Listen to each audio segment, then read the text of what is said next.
I'm excited to introduce to you a new initiative hosted by the House of God Church called Vivid Vision.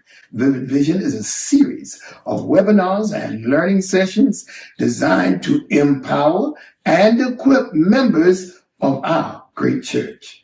The Bible says in all of our getting, we should get an understanding. And without a vision, the people perish. So with that, be sure to join us for Vivid Vision. Welcome, everyone, to tonight's Vivid Vision, Faith in Waiting. We know that infertility is a deeply personal and often silent struggle. For many faith-filled couples, this journey can feel especially heavy, full of questions, hopes, prayers, and at times heartbreak. Today, we want to bring encouragement, truth, and support from both a faith and holistic perspective. We are honored to be joined by a courageous couple walking the journey of infertility. Our goal is not to have all the answers tonight, but our goal is to offer compassion, faith, and wisdom to anyone walking through this season. I introduce to you Errin and Lauren Nelson. Thank you both for being here and sharing something so deeply personal. I want to start by asking you this question. Can you share a bit about when you first realized this journey to parenthood might not look the way you thought it would? Sure. So we got married in September of 2018. And before we got married, we said we were going to wait a year to have children. Mm-hmm. After we were married, I believe it was like November of 2018, Errin was like, I want to try now. And so then that's when we began to try. First couple of months, nothing was happening. And I'm like, what's going on? Because I never knew of any preconceived conditions or anything like that. Had never been tested for anything. Didn't know that there was a issue, if you will. So after going to the doctor and doing testing, they discovered that I had what they call PCOS, which is polycystic ovarian syndrome, which something that a lot of women actually have of African-American descent, Caucasian, Asian, just women, but it was something that wasn't diagnosed, and it leads to infertility.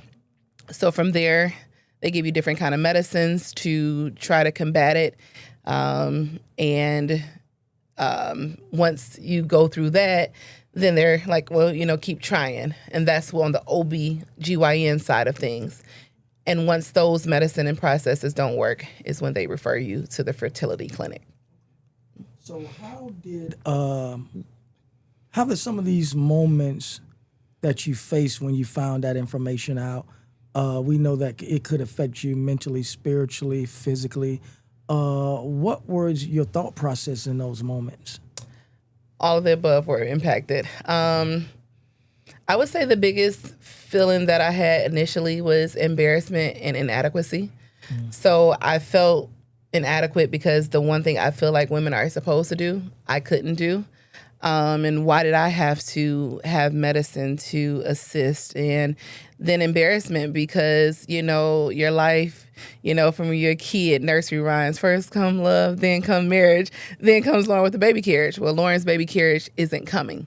So why is my childhood fairy tale not coming to pass? So that was the emotional side of it. The spiritual side was, God, why me? Not that I'm perfect, but I try to live for you. We're trying to do this in the covenant of marriage. Not to shame anyone, but there are people daily getting pregnant out of wedlock. But we're trying to do this under your covenant, and then it's not happening. Physically, it was a depression. So, eating more, sleeping more, because you're trying to escape any of the thoughts of you not being able to do this. So it took a toll on me as a whole. Okay. So as a husband, Errin, how were you able to process this journey so far, especially at the beginning, emotionally and spiritually? I would say initially I didn't process it personally. I processed it more as a husband and a support for Lauren because, she's going through something physically. She's going through something emotionally. So, but I would say the first emotion that I felt was failure because I felt that there was something that my wife needed and I couldn't provide it. Like, to watch your wife suffer and not be able to fix the issue, as a protector, as a provider, that was the first emotion that I felt. So it was almost as though I was failing as a husband because I wasn't able to fix the problem. So I just tried to insert myself, with the initial issue and be a support and understand because it also opened up the fact and showed me that I really didn't know as much as I knew about the reproductive process. And it's such a passe conversation and we kind of sweep it under the rug and we don't want to talk about it because, a lot of times in our community is viewed as if you discuss sex and reproduction, then you're encouraging it, but you're also shutting down the knowledge portion of it. Because I'll be honest, growing up, I thought, you have sex, you can get pregnant any day of the week. Any day of the week. Not understanding that window is very small and all of the factors that play against that. So it was a learning opportunity for myself, but then also, I'm understanding what PCOS is and understanding how that impacts the reproduction process and then understanding how that impacts Lauren and how that impacts what our ultimate goal was to be parents. And then dealing with the side effects of that as well, because you're dealing with PCOS, but then as Lauren alluded to, you have the depression, you have the, inability to communicate it. You have the shame, you have the guilt, you have the feelings of inadequacy. So it's like a rainfall of emotions and experiences and symptoms, and you're trying to live your day-to-day life. You're trying to be spiritual. You're trying to maintain and be steadfast in your faith and deal with those things and still put on a happy face for those around you and, not let everyone into your business. So, you're suppressing things and then that causes you to have other reactions and emotions and interactions. So it's definitely a windfall of emotions. Okay. Sure. So getting to that point of faith, how did faith sustain you all in this period of what it seemed like waiting? How did faith sustain you all? Well, for me, I would say this has been the biggest challenge of my faith. And I'm not going to sit here and say that I've always stood, 10 toes down and shoulders broad in the face of this adversity. There have been days where, my faith has been shaken. And, I've asked the question, why me? Or, why does it seem like I always have to take the obscure route to the destination versus, where other people just go directly to the destination? And as Lauren said earlier, I mean, unfortunately, there are times where I say, you look at the news or you hear stories of people who mistreat children or, people who leave their children or people who don't support their children. And, that's our ultimate goal is to have children and be there and support. So I often ask, well, why would the Lord bless someone with a child and they won't do right by that child, whereas we would go above and beyond, to take care of a child. So it starts, your mind starts to play those games and those tricks on you. You start to question. And you start to wonder, why me? I feel as though I would be an excellent parent then, but you bless this person with 4 children and they leave them in a car and they go into a casino and, those things definitely, the society and things and the stories that we hear definitely play. And like I said, that impacts your faith. Yeah. Okay. And I would say for me, I echo a lot of what he said. Then I have to go to church and it's like, the first thing folks don't know now that you're married, when y'all having kids, and and it's like I think we're getting better in this culture now to not ask these questions because infertility is being spoken about a little bit more. But our more seasoned saints, like, you an old maid, you ain't having no kids, and it's ma'am, it's not my desire. I would love to have some kids, in Sunday school, but that's just not what it's been. So putting on the brave face of saying I'm okay when you're really breaking inside. You hear the minister up speaking about faith and you're like, What has it done for me? Because I know I'm believing. Or you're reading scriptures of, ask anything in my name and it shall be given. And this is just me being transparent. Like, I'm giving you your word back, God. These aren't my words. These are your words, but it's still not coming to fruition. And then you get pregnant and then it's like snatched away from you. So then people are like, well, they try to comfort you. And I understand that at least you can get pregnant. And I say, yeah. But it's almost like that dangling carrot, and it's snatched away. So it's definitely a trying of your faith, and you really have to rebuke Satan in these seasons because he will have you questioning God, faith, everything that you've known and to believe, because it's in your face. It's every day when you come home, you don't hear little footsteps. You don't hear kids bickering back and forth. It's a constant reminder. It's not really a way to kind of get around it. Mm-hmm. So let's stay right there, because I think this is where the bigger picture comes in play. So it sounds like you did feel pressure from others. Well, you felt pressure from yourself first. Then you felt pressure from others.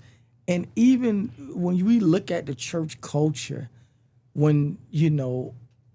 was your mindset when you thought that, somebody may think that was an encouraging word that they gave you. For example, stay strong, just have the faith. God will make a way. In the process, as you process those words, as a person was looking at you, what was in your heart? What was your heart doing at that point? Breaking. Because it's like you're telling me to do something that I've been doing. I've been strong. I've been keeping the faith. I've kept coming to church. I've, experienced grief after grief. So what more do you want? Why do I have to be strong? Why can't I be okay with allowing my heart to break? Why can't I show the emotion of, I'm hurting? So why do I have to be strong? But it's almost like you don't get an opportunity to be weak, because if you are weak, for lack of a better word, then it looks like you don't trust God. And who is this deaconess not to trust God? I will pose that to you also, Errin, because when you look at it, I think I won't say the pressures are together, but I think the pressures are kind of different from how you view it, how the pressure was put on her and how the pressure was put on you. Yes. So I would pass that same question over to you. So I would say, obviously I'm not a member of the House of God Church, but I'm a man of faith. I've been, raised in church my entire life.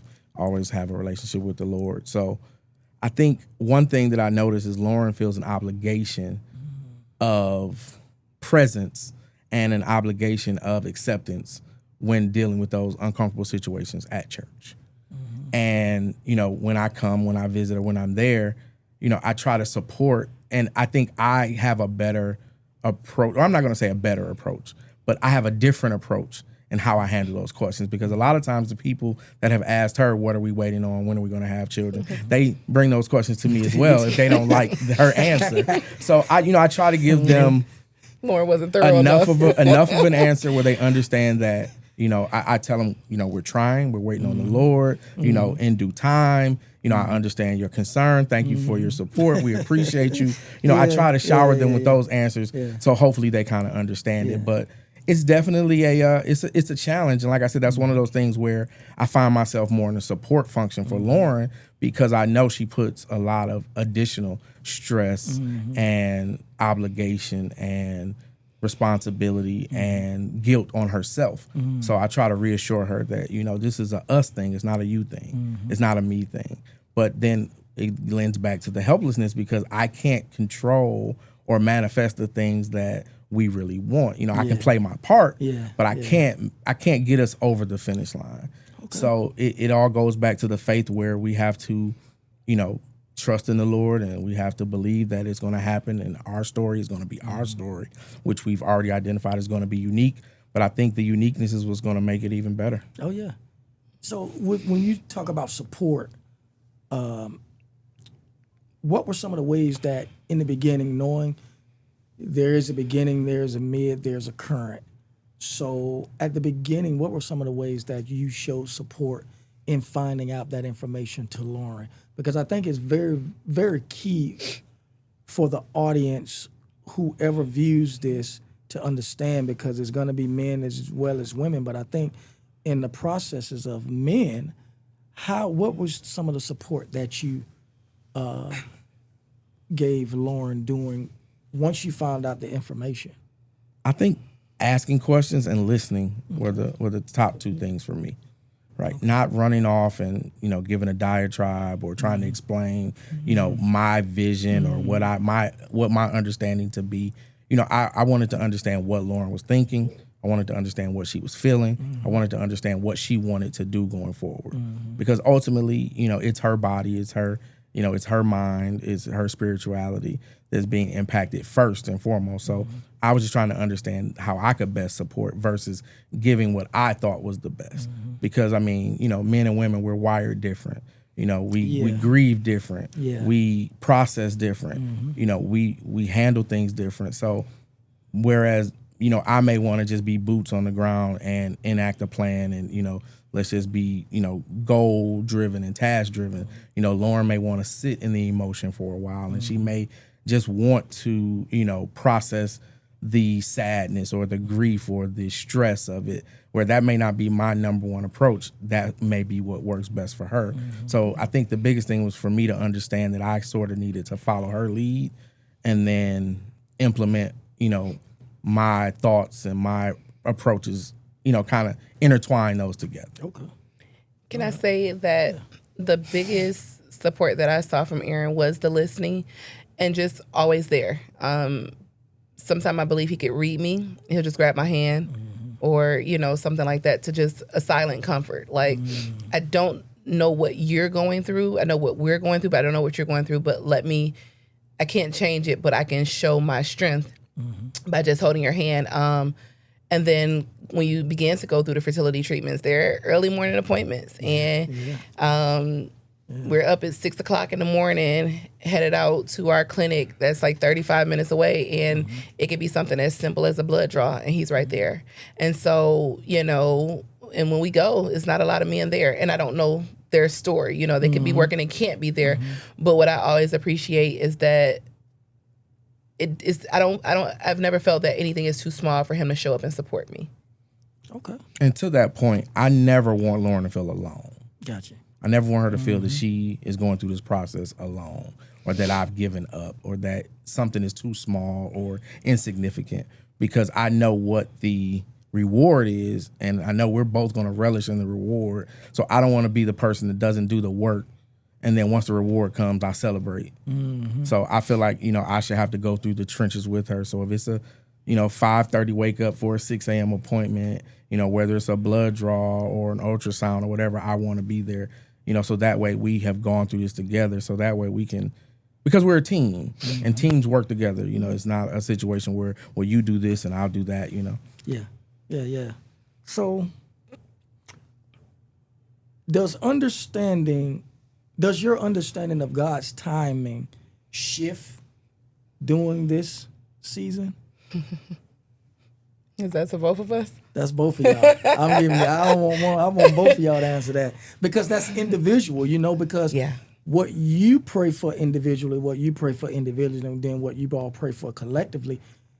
Praying for collectively, you all hear each other. But when you all are on your individual time and where you all are praying, God hears that. Yeah. So did your understanding shift during this season? You go first? I will go first. I would say yes. Okay. And I would think, like I said, our story is unique, but I would say because we've experienced miscarriages, that's been more of an impact to me. Because if you're trying to get pregnant and you don't get pregnant, then it's just we're waiting. But when you get the news that you're pregnant and your emotions start to, gear up for the process of being pregnant and to have a child, and then that's taken away from you, then that's where you start to question the timing, because you've started, but you don't complete. So it's like, well, why haven't we been able to complete? And so, well, it was our time, but now it's not our time. It was our time, but now it's not our time. So for me, I think it would have been easier to digest if we just weren't getting pregnant at all. But I think getting pregnant and having that joy snatched from you, that makes me question the timing and the process. Understanding that, you know, everything doesn't go and doesn't flow, you know, smoothly, and you know, you may have these hiccups, but it still is a gut punch for me. Yeah, I would say I agree with a lot of that, because it's not only just the timing, it's more so of like, well, what's the lesson? What's the reason?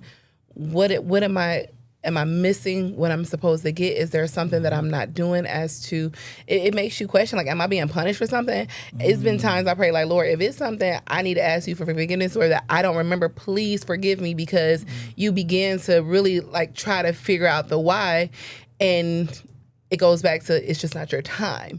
But like Errin said, had it just not happened, then it could be, oh, this wasn't our time. But it's like, well, why was it our time to get pregnant and it be snatched away from us? Like, what am I supposed to be learning? What am I supposed to get from this? And I understand everything is for God's glory. But it's like, God, can I get the gift? And I promise I'll give you the glory and the testimony of how we got here. I promise there's no one else I want to give the glory and the reference to. But so I think the timing along with the lesson and the reason is what more so resonates in my mind when we're going through this process. What scripture carried you through? It's a few of them. Anybody have their access to a phone? It's it's the scripture in James. Count it all joy. As you fall through divers temptations. Yes. Yeah. So that one. Also, I read the story of Hannah a lot. Hannah, yeah. And I just remember how she cried out to the Lord so much to where they thought she was drunk. But she was just sobbing and crying and, you know, like, Lord. And then, you know, her story was a little different because she had, you know, her husband had another wife that was getting pregnant. But I look at it like there are women all around me getting pregnant. And it's like, what's wrong with you? Oh, I have another baby coming. And I have another baby shower. Yeah. You know, so it's like, you know, it's those types of things that that carry me, because I do believe that he's still the same God that, you know, gave Hannah her baby. And so it's count it all joy, my brothers and sisters, when you encounter trials of various kinds, for you know that the testing of your faith produces perseverance. Yeah. So I try to stick in those things, because I can tell you, going through this, there's probably not a lot that can break Errin and I. And not that we want any extra. We don't need nothing. That's not, you know, but we had 2 miscarriages in 2021. The last one was in November of 2021. And then my mother passed in January of 2022. And it was just like grief after grief. And I didn't realize, honestly, that you needed to grieve miscarriage. It wasn't until I went to therapy, grief counseling, when my mother passed, and I began to tell them, you know, they ask you different questions like, what's going on in the last year of your life? And the therapist said, wait, you haven't grieved those losses. And it never resonated with me, because I didn't have it per se. So I didn't look at it as a loss of that way, but it's truly a loss, because, you know, from a woman's standpoint, the minute you hear it, your mind changes. You know, let me eat the best foods. Let me do this. Let me, you know, rest, you know, because you're now housing something so precious. So it was a loss to know that I don't have that anymore. And I didn't process that.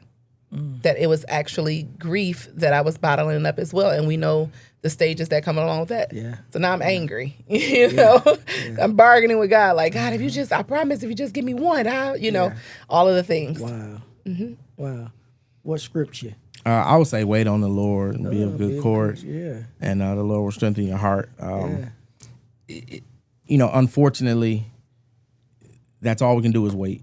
right? We can only do our part and wait on the Lord. We can't will it to be. We can't, make it happen on our own. It has to be a three-prong attack. Us and the Lord. So that's what's been getting me through. Okay. It sounds like an Abraham and Sarah situation right here. Lord, don't let me be that old. And with me being older than Lauren, that definitely that plays a factor as well. Because there's a 6-year age difference. So, Okay. Okay. I did see a study that they're saying more women in their 40s are having babies than their teenagers. So I said, Lord, is this my sign? Right. But what does it say about fathers in their 50s? That's what I need to know. Ask Ron Isley. I don't know. He's doing real good. You can ask Ron Isley. You can ask some of these other. They have done it. Yeah. And the age gap difference between him and his wife is like 20 some odd years. So that's there are definitely stories of hope. There is hope. There's stories of hope. Definitely. So I wanna ask you, Errin, what would you say to other men who are quietly struggling with this but don't know how to talk about it?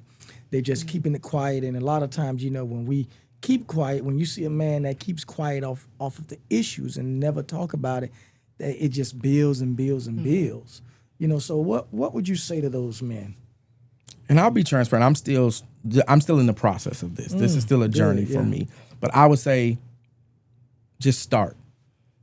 My biggest advice would be start. Find someone you trust. Find someone who's a good listener. And just start the conversation. And, throughout that conversation, you may come to learn things that you didn't know about that person. And they may have some similarities to your journey. Or they may have, other experiences, or they may know other people who've been through certain things, and they can just give you a word, or they can give you, something to just put the battery in your back and keep you going. But keeping it bottled up is definitely more detriment to the situation. Yeah. And, like I said, just start the conversation, and it doesn't have to be all in one setting. You don't have to just, pour out everything in that conversation. But I think, you need to talk about what you're experiencing, how that's making you feel, and find an outlet. Okay. Because, if you keep anything plugged up and bottled up for so long, it's going to explode. And, you don't want that to explode into your marriage, because you're already dealing with a cesspool of emotions. And then you bring more emotions into it. And, it could just, cause more detriment. So I would say, and I know men are always taught to suck it up, be strong, don't show emotion, don't let them see you sweat. We get all of those notions pumped into us at an early age. So trying to reverse those thought processes and being vulnerable and having conversations and, letting people know how that makes you feel. I think it's more of a strength building at the end of the day than, tearing down or creating weakness. Yeah. So how has this journey brought you all closer together? Or were there moments that this journey really tested y'all relationship? Like, I don't know. It depends on the day. It depends on the day. Okay. I would say it's both. Because again, I told you I'm experiencing grief, and grief comes with anger, right? So who's the closest person to you? So who's getting that anger? Who's getting that shutting down? Who's getting the lashing out? All because I'm hurt. He's hurt about the same thing. We're just hurt in different ways, right? And I didn't know how to communicate it. I'm pretty tough, resilient woman. So I don't show my emotions often. So me thinking that I'm internalizing it, no, it's not. Lauren, it's all over your face. It's all over you. It's in your body language. It's in your moods, so you're not really internalizing it the way that you think you are. And so I feel like drew a rift because I did not want to be vulnerable with my husband and let him know how I was feeling. Because again, that embarrassment, that inadequacy, the one thing that he wants is children. And the one person that's supposed to give it to him can't. Not that it's my decision, but that's how I feel. So it's almost like, okay, if you don't talk about it, maybe he won't notice it. No, he notices it. But then he also notices, if there are moments where or he feels like I'm not trying, or we've stopped the process, because in my mind, I can't do this for 3 months. I just need a break mentally. No. But I've not communicated that with him. So what does that look like to him? Well, is she giving up? Am I in this fight by myself? So then that draws the wedge. This closeness comes in the fact that I had no choice but to be vulnerable. He had to see the tears. He had to be the one to hold me at night. He had to be the one to pray for us because I couldn't pray for myself sometimes. He had to be the one that gets up and go to the doctors with me, because not that I don't know. I just I don't want nobody to know about this, even though people know the struggles. But I'm like, I just don't want people to know because of the questions that come along with it. So it forged us closer because I pushed everybody else out. What I didn't think about with that is, what if he needed an outlet? But now I've made the decision to shut everyone off. See what I'm saying? So it's so many, you're trying to juggle so much when all you want is a child to love, but it's everything that comes along with it, and it impacts the person close to you. So there has definitely been highs and lows surrounding this alone, other than other things that come along with marriage, This alone has definitely had some days where we were at each other's throats, or not even at each other's throats, just kind of like, I'm straight on him, I'm straight on her. Mm-hmm. Okay. Yeah. I would say throughout this 5.5 years, we've been extremely close at periods, and we've been extremely far apart. Yeah. And like she said, she got to a point where she didn't want anyone to know. She explicitly said, I don't want to tell anybody. I don't want to talk to anybody. So with me honoring her wishes, that excluded my support system. Mm-hmm. So then now I'm bottling up everything. We didn't have the greatest communication internally, so we're not hashing these things out. We're not talking about these things. Mm-hmm. So, in my effort to be there for her, support her, I'm like, well, I'm not gonna tell her how I feel. I'm not gonna express my emotions. But things boil over. Yeah. But it doesn't necessarily boil over in the form that it originated. So the frustration could originate from our infertility issues, but it may come out as, well, why are those dishes in the sink? And, why do I have to step over these high-heeled shoes? Yeah. So now there's an internal argument, but we're not addressing the issue. Gotcha. We're not getting to the root of it. We just have the byproduct of the root of the situation. Okay. So, like I said, we've been extremely close, and, we prayed, and we've, fasted, and we've tried workouts, and we've taken medicines, we've drank tea, we've tried all these processes, and then we've argued, we fought, we've turned our back on each other, not said goodnight to each other. I've seen both of those scenarios, and it's all in the process, the one process. So it's been really good, and it's been really bad. So have you both discovered any unexpected blessings or moments of clarity in this waiting? The unexpected blessing that I have found is just who my husband is. And what I know is that Errin will go to any length to protect me, support me, and be there for me. And I hate that I robbed him of being able to be that for me. And I hate that I robbed myself of being able to have that.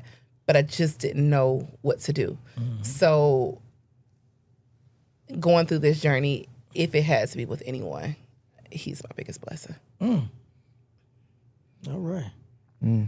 That's hard to follow up. That's like, what you gonna say? Right. I would say the biggest blessing that I've noticed in Lauren and myself throughout this process is the way that we've dedicated to show up for children in and around our circle. Yeah. Wow. We have godchildren. We have, nieces and nephews. We have, children at the church, or, friends' children. And I think we've both kind of subconsciously and without even discussing it, we try to show up, for those children. And we sort of steal moments from those parents. And, as parents with children, they love to drop their children off, right? They love to, hey, you want to take them out here? Sure, take them. So we steal moments to parent other children and to sort of practice, right? Like we have our niece and nephew that come over every summer. We keep them for a week to give our sisters a break. And last summer, Lauren threw a monkey wrench in the plan and decided she wanted to invite roughly 10 to 12 children over for a movie night. And the parents were optional. And of course, the parents all decided to drop off. Some dropped off without stopping. The car was still rolling, and they kind of just dropped the kids off. But I would say Lauren and I both found extreme pleasure in having those children in our home, putting a smile on their face, you know, letting them do the things that their parents may say, no, you can't do that, no, you can't eat that. You know, I'm the uncle that likes to sugar the kids up before I send them back home. You know, I give them everything their parents say they can't have. So I think that's the one blessing is we are definitely trying to be an ever presence in children's lives that are around us and let them know that, you know, it doesn't always have to be mommy and daddy for you to feel love or for you to get gifts or for you to be able to go out and have fun and enjoy things. So I think that's bringing us some level of joy in this period of wait. Okay. Yeah. And that, for me, I always wanted to be the house where the kids come over because I can be honest, I probably won't let my children go many places. So I know my house. I know it's love. I know it's safety. It's comfort. We're going to have a good time. You're going to go home the way you left, aside from your sugar rush. But so that did kind of feed that, you know, if I had children, I'm sure by now I would have had a movie night or some sort of sleepover or something. So again, I appreciate Errin for just going along with it. And even those parents who allow us to be part of their village, we're thankful for that because our friends and family do trust us, you know, with their children. So I thank them for giving us those moments. They don't really know how much it means to us. That's so. As we close this conversation,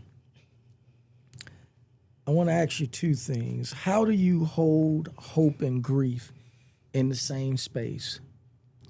And what would be your message to those couples who are just starting out on this journey, or those couples who are at the same point on the journey as you are now, or who is even past, who is still suffering? What would be that message? How do you hold hope and grief in the same space? And what would be your message to those couples? I hold hope and grief in the same space because no matter what, I still know the God that I serve.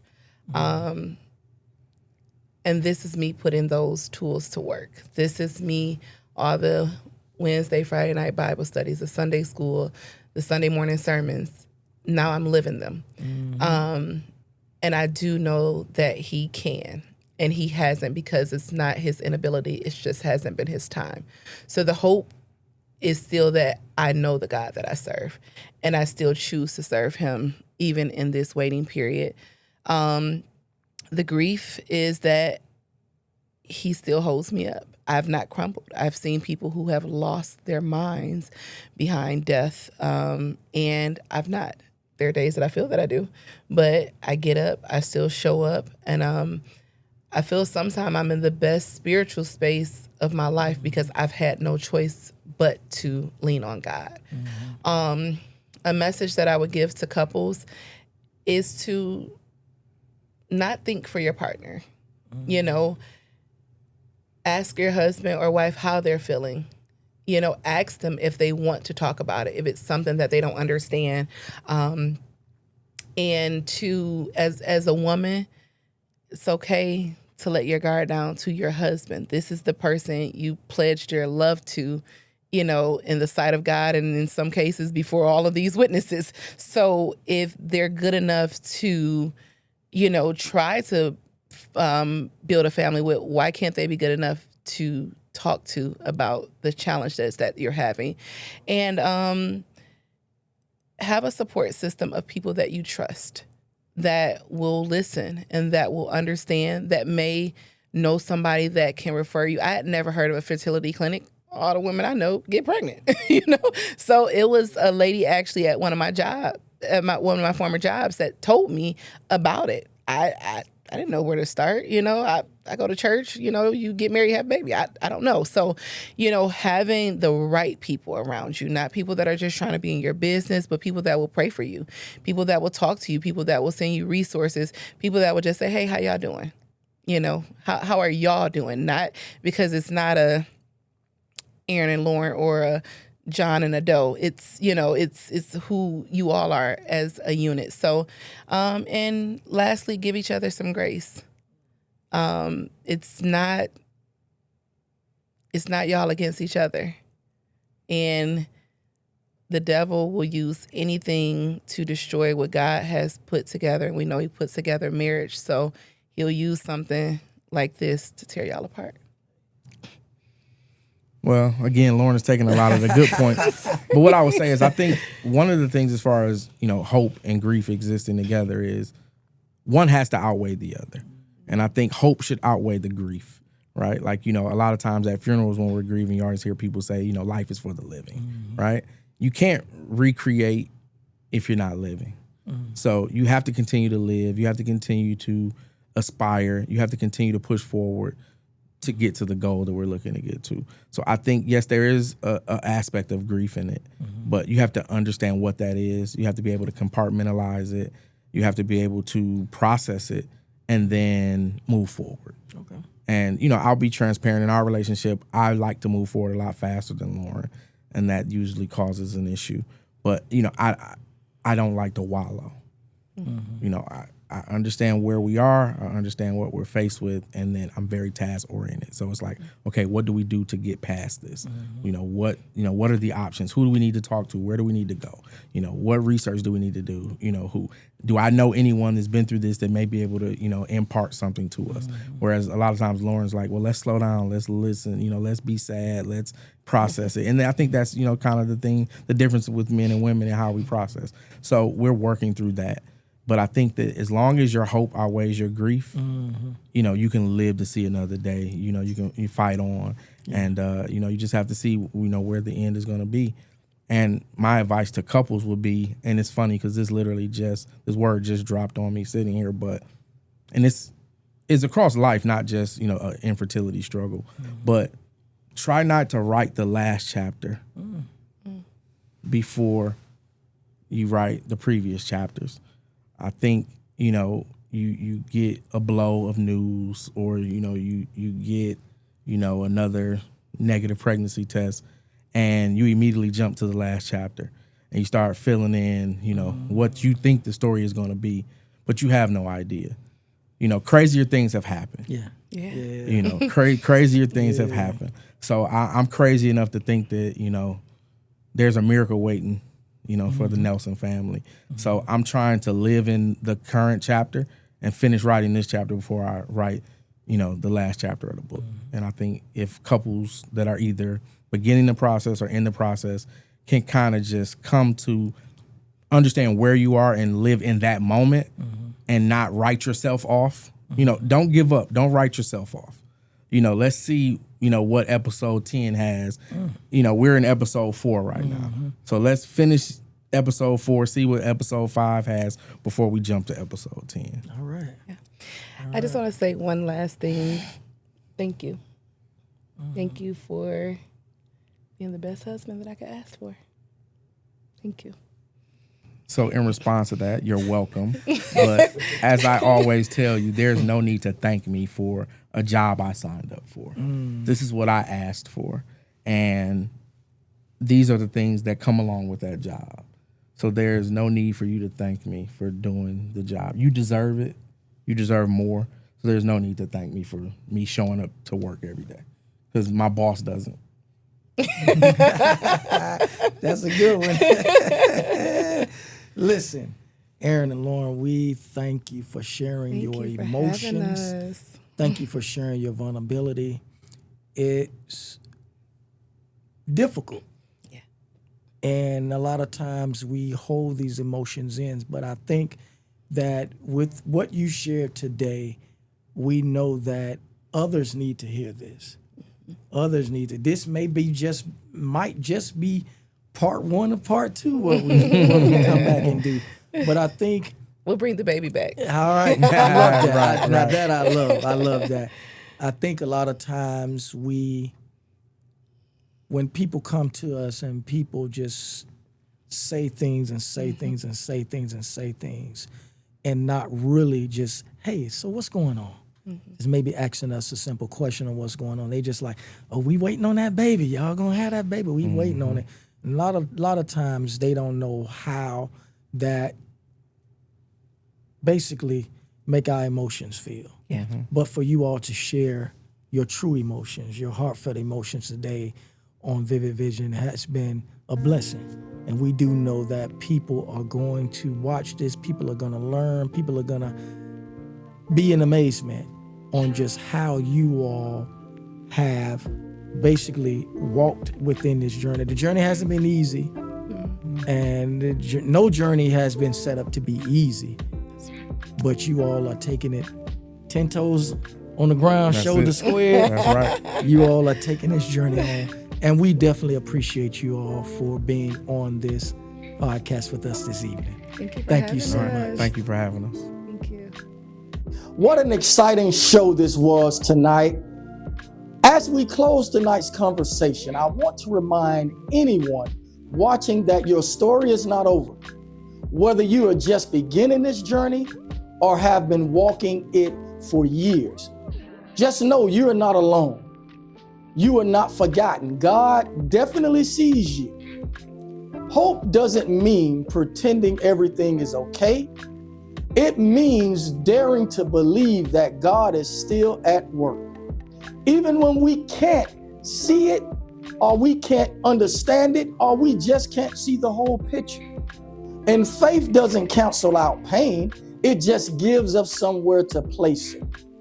To our special guests, thank you for your vulnerability, your wisdom, and your strength. To everyone watching, may you be reminded today that God is with you in the waiting.